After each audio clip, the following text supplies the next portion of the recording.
Cara, seguinte, o que diabos aconteceu com o Corinthians? Basicamente, cara, nesse vídeo eu acho que ele vai dar uma analisada na complexibilidade financeira tanto do Corinthians quanto do Memphis. O que aconteceu, tudo que talvez a gente saiba ou não saiba, a gente vai descobrir nesse vídeo aqui. Canal nosso parceiro, rapaziada, FUTME, já deixa o like lá, se inscreve no canal, rumo a 6 mil inscritos lá no canal dele. Memphis Depay está saindo do Corinthians. E o mais estranho nessa história não é a saída, é o motivo. Porque Memphis queria continuar, Corinthians queria que ele continuasse. E durante a negociação, Memphis chegou a Ué, quem é que não queria? Os dirigentes? aceitar quase ganhar metade do que recebia. Mesmo assim, não ficou. Só que existe uma informação ainda mais absurda. O Corinthians ainda deve dinheiro para ele, cerca de 42 milhões de reais. Ou seja, Detalhe, desculpa estar pausando tão ligeiro. Acabou de sair a notícia que supostamente o Memphis vai denunciar, né, o Corinthians para tentar ganhar 180 mil. Vai ganhar 180 mil? Provavelmente não, cara, porque geralmente esses caras jogam lá em cima justamente para poder reduzir um pouco. o clube estava tentando renovar o contrato de um jogador enquanto ainda não tinha terminado de pagar o contrato anterior. E aí aparece a pergunta: como o Corinthians chegou nesse ponto? Porque Memphis não era uma contratação qualquer. Quando chegou ao clube em setembro de 2024, ele era uma estrela mundial. E o contrato também não era pequeno. Salário, direitos de Inclusive, cara, eu sei que tô passando tão ligeiro, né, mas às vezes é uma curiosidade que você não saiba ou você não lembra, o Memphis tomou a camisa 10 do Garro, tá?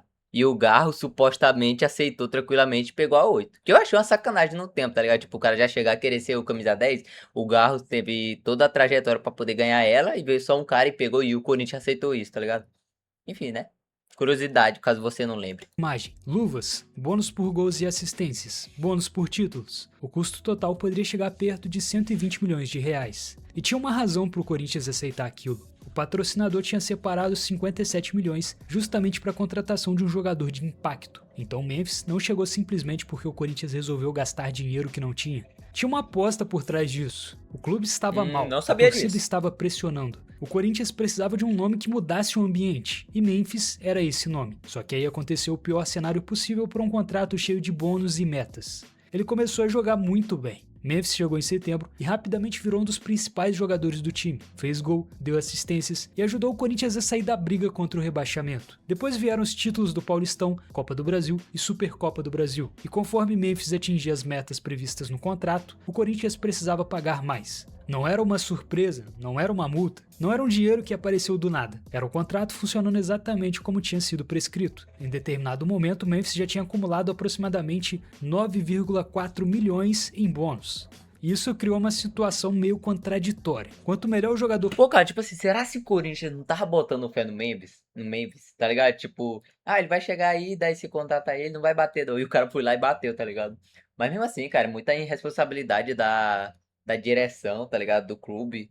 Por exemplo, agora eu já não sei, eu posso estar falando merda, mas quando o Corinthians ganhava algum prêmio, o Memphis tinha 20% do valor. Então, tipo assim, se o Corinthians ganhasse 10 milhões em uma premiação, sei lá, na Supercopa do Brasil, 2 milhões era do Memphis, tá ligado? Tipo, pô, isso não pode acontecer.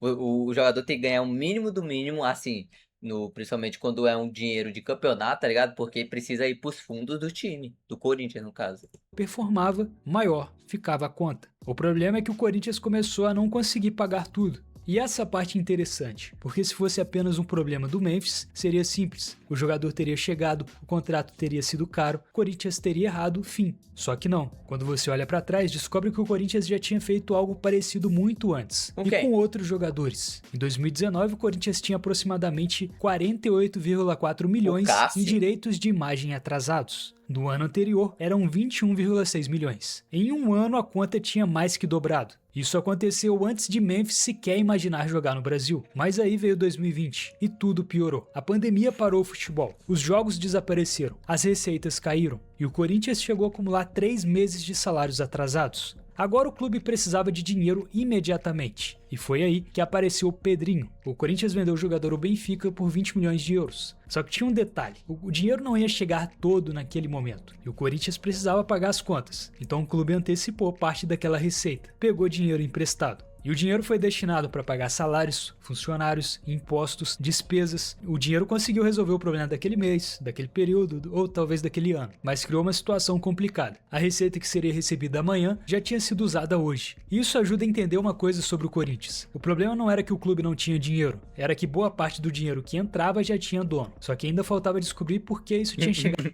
Parece minha conta. Eu mal cai dinheiro na conta, eu já tô devendo. a esse ponto. E aí, precisamos voltar para 2011. Em 2011, o Corinthians queria um estádio. E olhando para trás, não era uma ideia absurda. O clube era e continua sendo gigantesco, e era um período mágico para o Corinthians, porque tinha acabado de conquistar o Brasileiro, um ano mais tarde conquistaria a Libertadores e o Mundial, mas eles não tinham uma casa própria compatível com o tamanho que é o Corinthians. Além disso, São Paulo seria uma das sedes da Copa do Mundo de 2014. E a oportunidade apareceu. Itaquera, Arena Corinthians. A ideia não era simplesmente construir um estádio e pagar por ele do próprio bolso. Havia financiamento, participação da Caixa, BNDES, Odebrecht e tinha uma expectativa. A própria arena iria gerar dinheiro suficiente para ajudar a pagar a conta. Esse era um dos pontos que tornavam o projeto viável no papel. Pô, e realmente, tipo assim, falando no sentido do Corinthians, né? Que os caras sempre devem lotar o estádio. Realmente, pelo menos assim, financeiramente falando, o dinheiro do estádio de ingresso, tá ligado? Provavelmente ele já é garantido. Tipo, sei lá, eles ganham 5 milhões, pode ter certeza. 5 milhões vai cair na conta, porque, né, torcedor corintiano é fanático, tá ligado? Igual o vascaíno e flamenguista.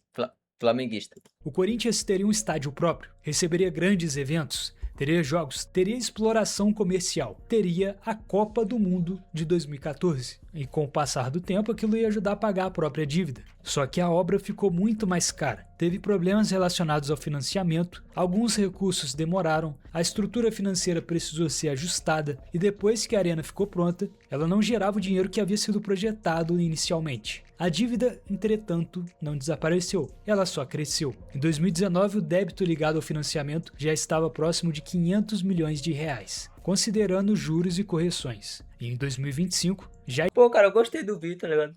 Eu pensei que ele ia focar muito nos memes, alguma coisa assim, mas realmente ele tá montando uma história legal, tá ligado? Da onde realmente começou o problema.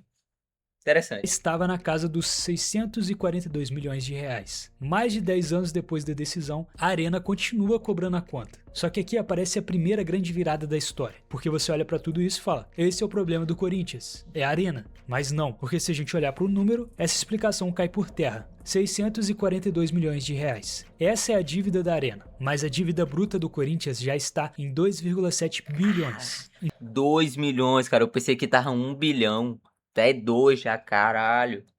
Então ainda faltam 2 bilhões. E esses 2 bilhões não vieram da Arena. É muito fácil quando alguém fala do Corinthians citar que todo o problema do Corinthians é a Arena. Mas não é exatamente assim. Enquanto a Arena era construída e depois precisava ser paga, o Corinthians continuava funcionando. E funcionar custa dinheiro. O clube precisa contratar jogadores, pagar salários, direitos de imagem, renovar contratos, pagar impostos, pegar empréstimos, pagar transferências e continuar montando times competitivos. E aí aparece um problema. Quando uma conta antiga está vencendo, o clube não pode parar todas as outras despesas.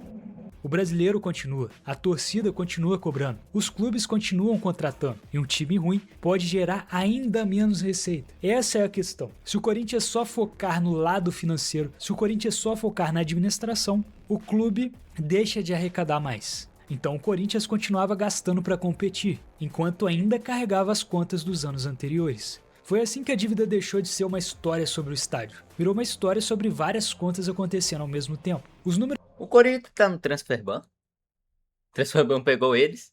Ou não, eles conseguiram se livrar? Tá de boa. Não sei.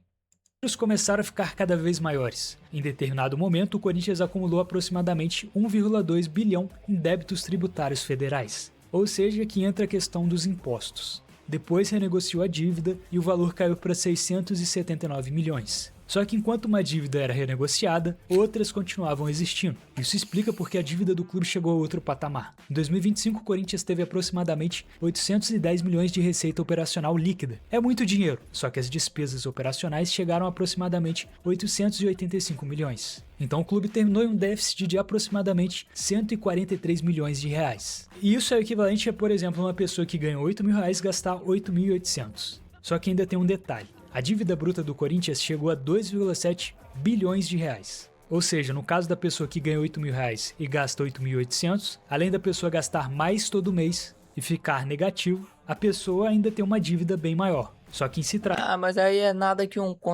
cartãozinho de crédito não resolva. tratando de um clube de futebol, essa dívida tem proporções absurdas. A gente não tá falando de 8 mil, a gente tá falando de milhões e bilhões. Agora olha a situação. O Corinthians movimenta centenas de milhões. Tem uma das maiores torcidas do país. Tem patrocinadores gigantes. Tem receitas enormes. E ainda assim termina o ano aumentando a dívida. Porque o problema não é quanto dinheiro o Corinthians ganha. O problema é quanto desse dinheiro que chega já está comprometido, já tem dono. Isso nos leva de volta para Memphis. Quando o Memphis chegou, o Corinthians não tinha acabado de sair de uma crise financeira. A crise já estava lá, mas havia outra crise acontecendo, a esportiva. O time estava mal, a torcida estava pressionando e o clube precisava recuperar o futebol. E apareceu uma oportunidade perfeita. Memphis estava disponível, o patrocinador ia ajudar, o jogador tinha nome, o Corinthians precisava desesperadamente de uma notícia boa. Então o contrataram. E a aposta deu certo. Memphis nunca foi um fracasso. Não foi jogador que ficou no banco ganhando milhões. Não foi uma contratação que a torcida odiou. Foi o contrário. Ele virou protagonista, o Corinthians ganhou, a torcida comprou a ideia, os bônus foram ativados e Memphis virou uma das principais peças do time. E aí que tá a grande questão. Agora o Corinthians não tá devendo a uma instituição abstrata,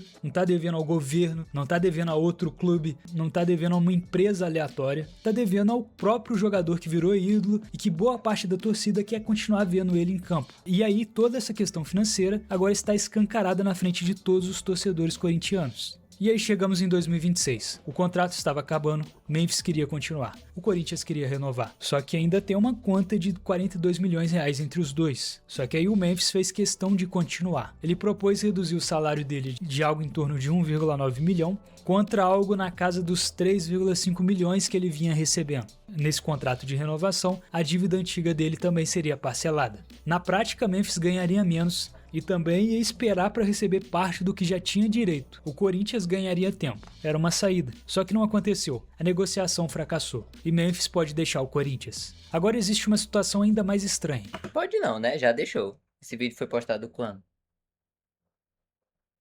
Ah, depois eu vejo. O clube perdeu o jogador, Meu mouse mas a tá dívida ruim. não foi embora com ele. E dependendo de como for a disputa, os valores podem crescer cada vez mais com os juros. E esse é o problema do Corinthians agora. Durante anos, o clube conseguiu transformar um problema financeiro em um problema para o futuro. A arena precisava ser paga, muda as regras do financiamento. Faltava dinheiro, antecipa uma receita. Dívida de impostos, renegocia. O time precisa de uma estrela, procura um patrocinador para viabilizar. Sempre teve uma saída. A grande questão é que nenhuma dessas saídas fazia o problema desaparecer. Elas só davam um fôlego ao Corinthians. E por isso que a saída de Memphis é tão simbólica. Pela primeira vez, a conta não apareceu escondida dentro de um balanço. Ela apareceu em uma negociação que o jogador queria ficar, que o clube queria que ele ficasse. Ele aceitou ganhar menos e ainda assim não deu. E aí fica a pergunta, o que acontece quando o Corinthians não puder adiar mais a próxima conta? Porque no passado o tamanho do Corinthians ajudou o Vai tomar ali o transfer ban bem gostoso. clube a encontrar uma solução. A torcida continua apoiando independente da situação. Patrocinadores querem se associar a uma marca gigantesca como o Corinthians. As receitas só aumentam cada vez mais.